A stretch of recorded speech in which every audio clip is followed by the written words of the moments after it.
ప్రజల్ని అలర్ట్ చేయడంలో ఫెయిల్ అయిపోయింది. ప్రజల్ని కాపాడడంలో ఫెయిల్ అయిపోయింది. 9 మంది ఎమ్మెల్యేలను గెలిపిస్తే 9 మందిని కాపాడలేకపోయినారు. కనీసం హెలికాప్టర్ పంపలేకపోయినారు. ఈ ముఖ్యమంత్రికి వ్యంగ్యం ఎక్కువ, పంతనం తక్కువ.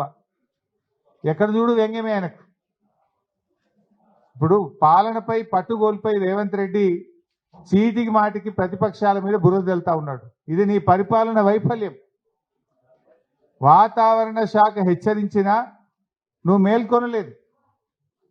పెద్ద ఎత్తున వర్షాలు పడబోతున్నాయి, వాయుగుండం వచ్చింది అని వాతావరణ శాఖ హెచ్చరించినా ఈ ప్రభుత్వం ముందస్తు చర్యలు తీసుకోకపోవడం వల్లనే రాష్ట్రంలో ఇవాళ పెద్ద ఎత్తున ప్రాణాలు పోయినాయి, తీవ్రమైనటువంటి ఆస్తి నష్టం జరిగింది. ప్రజలు చాలా బాధపడతా ఉన్నారు. ప్రజల్ని అలర్ట్ చేయడంలో ఫెయిల్ అయిపోయింది. ప్రజల్ని కాపాడడంలో ఫెయిల్ అయిపోయింది.